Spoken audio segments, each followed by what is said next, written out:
My disease is chronic obstructive pulmonary disease, which is also known as COPD. Although COPD cannot be diagnosed with x-rays, it's actually diagnosed with CT. They can diagnose the types of COPD, which are emphysema and chronic bronchitis. So to diagnose these two, I would do a 2-view chest x-ray. I would get my patient from the waiting room and I would go over the 2 patient identifiers, which would be the name and birthday of my patient. I would also ask if she is a female, if there's any chance of pregnancy. So while my patient is in the changing room, removing her bra, I'm going to go ahead and set up the room and get it ready.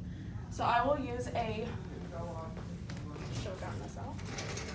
14 by 17 lengthwise in my wall bucky.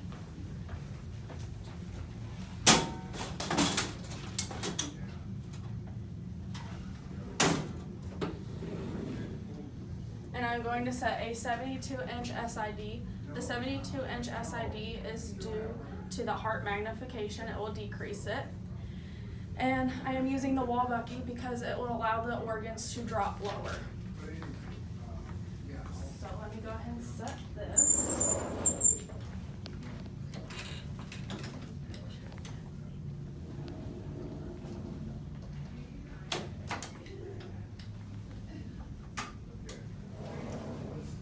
And then I will also detent my tube to my wall bucky. I am going to set my collimation on the 72-inch SID to a 14 by 17.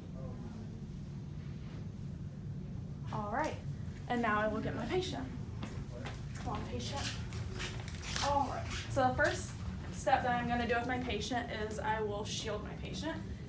I am going to be shielding from the waist down, even though there are radiosensitive areas in the chest, but since that is the region of interest, I will not be able to shield. Being able to shield the waist down, hold that. Will shield my patient's gonadal region as well as her hips, which contain red bone marrow due to the flat bones. All right, so I'm going to do this projection in a PA projection. I will have her facing the board. I will put a left marker in the upper corner. I am going to be centering to T7, which you will find the inferior angles of the scapula, and go straight across. So that's actually, as well as have her roll her shoulders forward. You can put your hands on the back like this, and that will remove the scapula out of the lung field. So go ahead and roll, and I actually need to come up.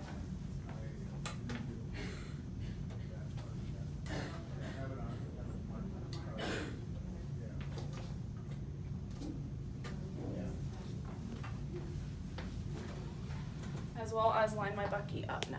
Can you drop this arm for a second? Go ahead and put that back. Lower your shoulders forward. I will collimate back down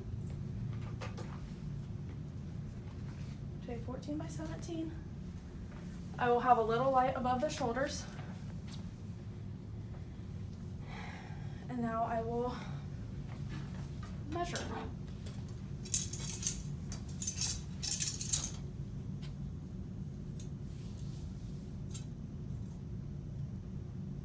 Measuring at 21. So what I would do is at my control panel, I will flip to the chest PA. I will find 21, and I will set a 95 kVp at 12 mass with a large focal spot due to not needing the bony detail. And then it says the 72-inch SID with a 14 by 17. After I set my settings on my control panel, I'm going to tell my patient to take in a deep breath, blow it out, take in another deep breath, and hold it in. This allows for a full inspiration and for the diaphragm to drop down. After I take my exposure, I'm going to go back into the room. I will put in a new 14 by 17 cassette. I will close it. I will have my patient turn with her left side up against the board. Have you scoot forward. I will move her shield so that it is still covering her. I'm going to keep the same SID, and then I will have her lift her arms up over her head to remove it out of the lung field. And then I will go off of her inferior angle of her scapula and put it in the mid-coronal plane. So I'm going to kind of move you back.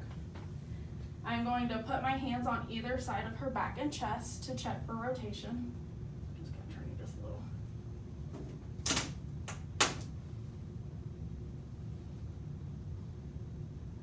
And then it will stay the same as the 14 by 17.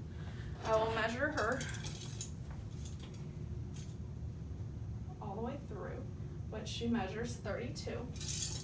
I will go out to my control panel and I will grab my handy dandy book.